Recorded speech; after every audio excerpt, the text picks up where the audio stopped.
تاریخ کے اوراق میں کچھ نام ایسے ہیں جو ہمیشہ زندہ رہتے ہیں، جو اپنے وقت کے ہیرو نہیں بلکہ آنے والی نسلوں کے لیے مشعل راہ بن جاتے ہیں۔ ایسا ہی ایک نام ہے ایشین میسور ٹیپو سلطان کا، ایک بہادر حکمران، ایک مدبر رہنما اور سامراج کے خلاف لڑنے والا ایک بے خوف مجاہد۔ ٹیپو سلطان، جن کا اصل نام سلطان فتح علی ٹیپو تھا، 20 نومبر 1751 کو دیوانہ ہلی کرناٹک میں پیدا ہوئے۔ ان کے والد حیدر علی میسور کے حکمران تھے اور ان کی والدہ فاطمہ فخر النساء تھیں۔ ٹیپو سلطان نے اپنی ابتدائی تعلیم اپنے والد کے زیر سایہ حاصل کی اور جلد ہی فوجی تربیت میں مہارت حاصل کر لی۔ ٹیپو سلطان نے اپنی ابتدائی تعلیم میں اردو، فارسی، عربی اور قرآن کی تعلیم حاصل کی۔ ان کے والد نے انہیں گھڑ سواری، تیر اندازی اور تلوار بازی کی تربیت دی۔ ٹیپو سلطان نے کم عمری میں ہی اپنی ذہانت اور بہادری کا مظاہرہ کیا اور 17 سال کی عمر میں اہم سفارتی اور فوجی مشنوں کی قیادت کی۔ 1782 میں حیدر علی کی وفات کے بعد ٹیپو سلطان نے میسور کی حکمرانی سنبھالی۔ انہوں نے اپنے والد کی پالیسیوں کو جاری رکھا اور میسور کو ایک مضبوط اور خود مختار ریاست بنایا۔ ٹیپو سلطان نے اپنی فوج کو جدید ہتھیاروں سے لیس کیا اور فرانسیسی ماہرین کی مدد سے اپنی فوجی طاقت کو بڑھایا۔ ٹیپو سلطان نے اپنی زندگی میں 4 بڑی جنگیں انگریزوں کے خلاف لڑیں، جنہیں میسور کی جنگیں کہا جاتا ہے۔ ان جنگوں میں ٹیپو سلطان نے اپنی بہادری اور حکمت عملی کا مظاہرہ کیا اور انگریزوں کو کئی بار شکست دی۔ پہلی میسور جنگ میں ٹیپو سلطان نے اپنے والد حیدر علی کے ساتھ مل کر انگریزوں کا مقابلہ کیا۔ اس جنگ میں میسور کی فوج نے انگریزوں کو شکست دی اور مدراس کے معاہدے کے تحت انگریزوں کو میسور کی خود مختاری تسلیم کرنی پڑی۔ دوسری میسور جنگ میں ٹیپو سلطان نے انگریزوں کے خلاف اپنی فوج کی قیادت کی۔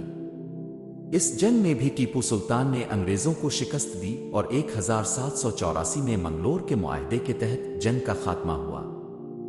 تیسری میسور جنگ میں ٹیپو سلطان نے انگریزوں کے ساتھ ساتھ مرہٹوں اور نظام حیدرآباد کے خلاف بھی جنگ لڑی۔ اس جنگ میں ٹیپو سلطان کو شکست ہوئی اور 1792 میں سرنگاپٹم کے معاہدے کے تحت انہیں اپنے کئی علاقے انگریزوں کے حوالے کرنے پڑے۔ چوتھی میسور جنگ ٹیپو سلطان کی زندگی کی آخری جنگ تھی۔ اس جنگ میں انگریزوں نے مرہٹوں اور نظام حیدرآباد کے ساتھ مل کر ٹیپو سلطان پر حملہ کیا۔ 4 مئی 1799 کو سرنگاپٹم کے قلعے میں ٹیپو سلطان نے اپنی جان قربان کر دی، لیکن انگریزوں کے سامنے ہتھیار نہیں ڈالے۔ ٹیپو سلطان ایک بہادر ذہین اور دور اندیش حکمران تھے۔ انہوں نے اپنی ریاست کی ترقی اور خوشحالی کے لیے کئی اصلاحات کی۔ انہوں نے زراعت، تجارت اور صنعت کو فروغ دیا اور اپنی فوج کو جدید ہتھیاروں سے لیس کیا۔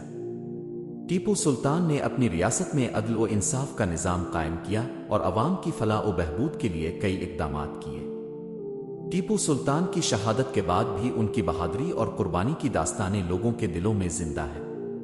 انہیں ایشین میسور کے لقب سے یاد کیا جاتا ہے اور ان کی زندگی اور کارنامے آج بھی لوگوں کے لیے مشعل راہ ہیں۔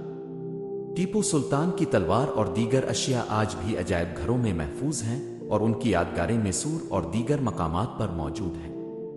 ٹیپو سلطان نہ صرف ایک بہادر جنگجو اور حکمران تھے، بلکہ ان کی شخصیت میں ایک گہری معاشرتی پہلو بھی موجود تھی۔